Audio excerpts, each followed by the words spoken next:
Hello and welcome to the Fighting Moose podcast. I'm your host and narrator, Jason Hendrickson. This is a podcast where I retell stories, some fictional and some historical, that can be enjoyed by people of all ages. Well, as you probably know, the Artemis 1 mission is finally underway. In continuation of the rocket theme that we started before the rocket launch, we are going to read the next chapter in the book Young Stowaways in Space, written by Richard Elam.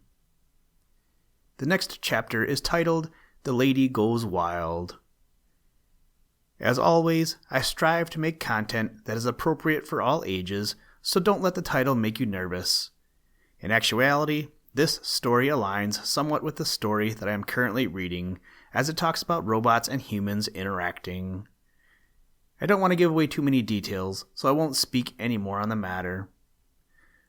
As of today, we are only 1 month away from Christmas. It's the most wonderful time of the year. Hopefully, you are able to get together with family and friends over the coming weeks and are able to have fun with the people you love. And speaking of fun, John and I have been working on our next project over the past couple days. Hopefully in the spring, I think we're going to try and make some maple syrup. Doesn't that sound exciting? I'll definitely let you know how it turns out. Now, let's turn to today's story. I hope you enjoy. Let's begin. Liftoff. We have a liftoff.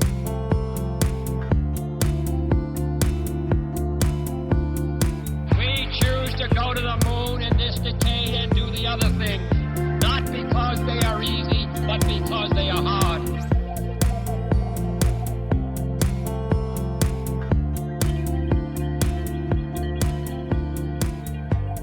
The Lady Goes Wild.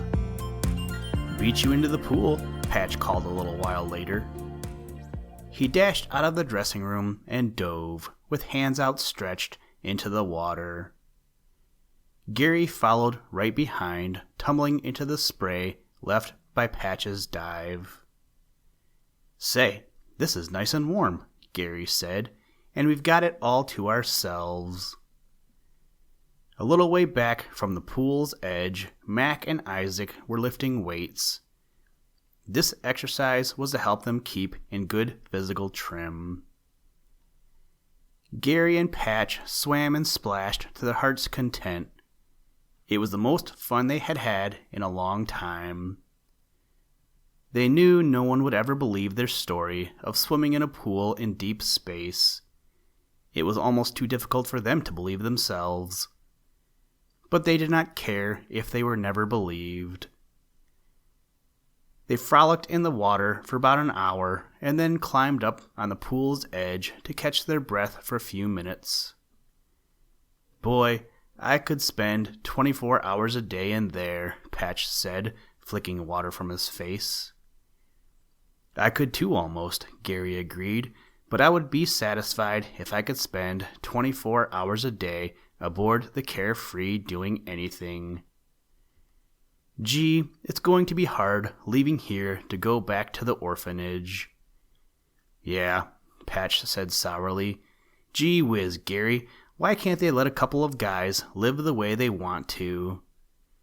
"We can someday when we are old enough," Gary said, "but the only way we could get around having to go back now would be for Captain Eaton to adopt us." "Say, that's the answer," Patch replied excitedly. "Why don't we ask him?" "I don't think it's as easy as that, Patch. In the first place, I don't think we should ask him. He knows how much we like the Carefree, and he may have thought of adoption, but he should be the one who suggests it." "Maybe we could drop a hint or something," Patch said. "I don't think they'd let him adopt us, Patch. Don't forget, when they find out where we are, they'll think we stowed away aboard the Orion, and that would ruin any chances we might have had." "But we didn't deliberately stow away," Patch protested. "I know that, but how can we get them to believe us? I don't think they'd even consider adoption at this time, and I think Captain Eaton must feel that way too." Patch sighed. Maybe later then. Maybe someday Captain Eaton will want us back. Gosh, I hate to leave here though. Life won't be the same anymore, Gary said. Nothing can ever be as exciting as the adventure we've had. They heard footsteps approaching and looked up to see Captain Eaton coming their way. Missing now was his usual sunny smile. He carried a piece of paper in his hand. "Well, fellows, the answer has come," Captain Eaton said, and his voice was laden with dejection. "I radioed that you two had been picked up, and they've already replied." Gary hated to ask, What did they say?" "Just as I suspected, we must return to the Von Braun space station." "I was hoping we had a few days more at least," Patch groaned. "I think that the sooner we straighten this matter out, the better it will be for everyone," Captain Eaton replied. "And another thing, you boys are still AWOL from the orphanage, you know. However, it will take a couple of days for us to work out a navigation plan and get a clearance approach to the station. Sorry, fellows. I wish you could have stayed on with us indefinitely, but..." As the captain's voice trailed off, Gary had a flicker of hope. The captain was looking at them as if debating something in his mind. Would he bring up the subject of adoption? But, saying nothing further, the captain turned and began walking toward the outer door of the gym.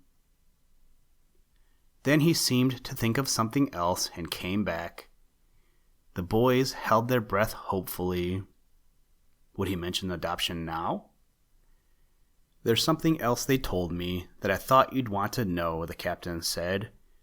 "I told them the story of your being stowaways accidentally, just as you told me. They checked back and found that the elevator attached to the Orion was defective, as you said, and they are convinced of the truth of your story. As a result, Officer Mulroy has been cleared of any negligence." "I'm glad to know that, sir," Gary said. Once more, the captain left them, but this time for good. "Well, that's that," Patch commented unhappily. "No adoption. When he came back, I thought I was hoping to," Gary replied, "but we've got to go back, and that's all there is to it." Mac and Isaac came over, still breathing hard from their exercises. "We couldn't help but overhear the bad news," Mac said. "We're going to hate to see you fellows go." "Yes, that's right," Isaac added. "Thanks," Gary replied. "We're getting to like this old ship." "In a way, I'd almost like to go with you," Mac said, with a faraway look in his eyes. Gary guessed that the Scotsman was a little homesick. His hunch proved correct because Mac began to reminisce about his homeland. He described the heather on the hillsides, the flowing streams, and the green vales. And yet, Mac admitted finally that space was still a good second home to him, and he enjoyed his life in the deeps. Isaac had no home he would rather live in than the carefree. As he talked about his good friends aboard ship and the kindly captain, Gary noticed the softness of the big man's eyes. Gary had heard that Isaac was really quite a sentimental fellow. Whenever he learned of a tragedy over the TV, it would depress him. Later, the boys were to learn that Isaac had a secret liking for good poetry. Both Mac and Isaac seemed genuinely sorry that the boys were having to leave. It made Gary and Patch feel good that they were so popular, but it made them a little sad too. The next morning, Gary and Patch woke earlier than the others and were heading toward the washroom. Suddenly, Gary stopped and caught Patch by the arm. "Patch, do you hear that? There's noise coming from the laundry room up ahead." Patch listened and heard the sound of splashing and a machine laboring hard. "Yeah," Patch said. "Let's see what's going on." Running, Gary led the way into the laundry room. but then he wished he had not been coming so fast. His feet skidded on the floor that was covered with thick soap suds, and he skated several feet forward on his bottom. Patch, coming right behind, could not help laughing at his friend's misfortune, but then he too went down and skidded alongside Gary. "Hey, what goes on here?" Gary gasped, trying to get to his feet. The entire floor was a miniature sea of soap suds. In his efforts to get up, Gary's feet slid apart and he hit the floor again. Patch had no better luck than Gary. When this happened, both boys broke into laughter. They struggled several times to their feet, half playing all the while, but did not succeed in keeping their feet until the fourth attempt. Then they held onto one another to steady themselves. Only now did they see what was causing the strange disorder. They looked over at the big washing machine against the wall and saw Katrinka standing over the open tank, pitching clothes right and left out of the machine and into the air. It was as if she were having the time of her life. "Look, Patch, Katrinka!" Gary burst out laughing once more. "She's gone crazy. Something must have flipped in her mechanism again." The washing machine was still making mountains of suds, and they were flooding out of the top like a flow of white lava. Katrinka's metal wrists clanged against the edge of the machine as she went up and down with her flinging motion, making a rhythmic clatter. "Hey, can't we give her some words to make her stop this?" Patch spoke loudly to be heard over all the noise. "She'll wreck the place." "I remember one of the commands," Gary said, and loudly he called out, "Attention, attention!" "She's not paying any mind," Patch said. "She must be short-circuited again," Gary said. "Let's go for Captain Eaton." "I hate to wake him up after the hard day he had yesterday," Patch said, as he returned along the corridor with Gary, "but this is an emergency." It turned out they did not have to wake the captain. He met them, clad in his robe, at the door of the dorm, having already been aroused by the commotion going on down the corridor. Captain Eaton yawned. "It's Katrinka, isn't it? Ben set her for laundry duty this morning, but I guess her wires got crossed again." The boys cautioned Captain Eaton to be careful about going into the slippery room. The captain promised he would be careful and promptly fell down as soon as he walked through the door. Gary and Patch tried to help the captain to his feet, but only succeeded in falling again themselves. They scrambled around, slipping and sliding, then slowly learning how to become expert at moving about in soap suds. They finally managed to stand up and stay up. Carefully, the three made their way toward the washing machine, where Katrinka was still merrily flipping clothes through the air, but by now she was out of ammunition and was merely flailing her metal arms. The captain used the command, "Attention!" several times, trying to stop Katrinka's wild actions, but he had no better luck with this than Gary had had. Captain Eaton moved forward over the slippery floor and groped for the control knob on the robot's back. But then, losing his footing, he hung on to the robot to keep from falling again. This brought Katrinka crashing down into the floor along with the captain himself. Gary and Patch each offered the captain a hand and presently managed to get him upright again. Gary had a hard time keeping a straight face. Captain Eaton's face was red, and his beard was straggly and sudsy. His soggy bathrobe stuck to his thin legs, giving him the appearance of a saddened, snow-covered elf. In the meanwhile, Katrinka was still having her fun, swinging her arms gaily across the floor as she lay on her back. "We've got to turn her over," Captain Eaton said, crawling nearer the robot. "Be careful of her arms. She can knock you over with them." Gary thought he saw how the job could be done. "Let's both grab her right leg, Patch," he said. "Then we'll give a good heave-ho and flip her over on her stomach. Careful you don't slip." They did as Gary had suggested, yanking fiercely on the robot's leg and flipping the metal creature over face down. But the motion also brought Gary and Patch down in the soap again, this time getting the suds all over their faces, causing them to make wry grimaces and blow away the froth from their lips even as they laughed. But what was funniest of all to Gary was when he saw Captain Eaton suddenly see an opening and scramble furiously on all fours over to the flailing robot.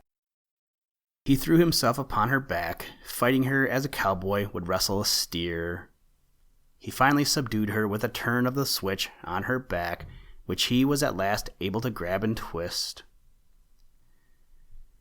Worn out by his exertions, the captain simply flopped back on his hands in the soapy billows, sighing heavily. Then the good-natured man caught Gary's eye and smiled. The smile turned into laughter, and presently all three of them joined in. The captain later determined what had happened. He found out that Katrinka, in doing her washing chores, had gotten water into her electronic parts, and this had caused trouble in her mechanism. Captain Eaton made the repair easily, and the robot maid was once more in proper working order. The boys were with the captain while he was making the repairs on Katrinka in the workshop. When the captain had put away his tools, he sent the robot on her way. Then he looked at Gary as he washed his hands at the sink and said in a sad voice, "Fellows, I've received a docking date at the Von Braun space station. We'll dock at 2100 tomorrow night. That isn't much time left, is it?" "No, sir, it isn't," Gary replied unhappily. The captain did not look up again. Gary half expected him to say something else, but instead he remained silent. Gary tugged at Patch's sleeve, motioning for them to go. The boys made their way slowly toward the door of the workshop. As Gary pressed the button to open the sliding door, Captain Eaton spoke again. "Wait, just a minute." The boys turned. Gary gulped. He could see the sadness in the elderly man's eyes. "Boys, I haven't told you how much I've enjoyed having you with us for this short time," the captain said, holding his dripping hands over the sink, not bothering to dry them. Gary had a lump in his throat. "We've enjoyed it too, haven't we, Patch?" "Sure thing," Patch murmured. Captain Eaton continued, "You two have been a great big lift in our lives. It's been so long since we've seen young fellows, and you've made us feel younger ourselves once more. I think you know how we feel about your leaving us, but I don't want to get sentimental about it and make you feel worse, so this won't be goodbye. We'll see each other again. I know we shall." Gary cleared his throat, trying to dissolve that lump. "You'd better dry your hands, sir." Captain Eaton smiled, reaching for a towel. "Oh, of course," he said. "We'll miss all of you very much, sir," Gary said before starting through the door. "The Carefree has been like a home to us." The boys were silent as they went on to the dormitory. They were overcome by sadness at having to leave the ship and her friendly people. As the boys were getting together the clothing and toilet articles they had been given, Patch remarked to Gary, "Maybe the captain doesn't like us enough for adoption. He may not care for the idea of being saddled with us permanently." "I hope it's not that," Gary answered, "but I still can't think of any other reason, now that the stowaway business is straightened out." Patch didn't answer. He had no explanation either. Listen, Tranquility Base here. The Eagle has landed. That's one small step for man, one giant leap for mankind.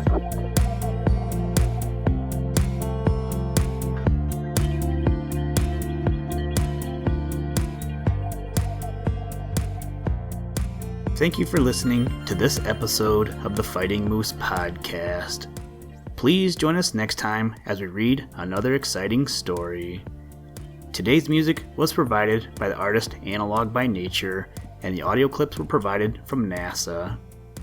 For more information to download and or listen to audio or materials from all our recordings, or to contact us, please visit www.thefightingmoose.com, or you can follow the links in the show notes. If you enjoy the podcast, please leave us a review wherever you get your podcast or on iTunes, and tell a friend. Thank you for your patronage, and as always, try and do a random act of kindness every day. Mission complete, Houston. After serving the world for over 30 years, the Space Shuttle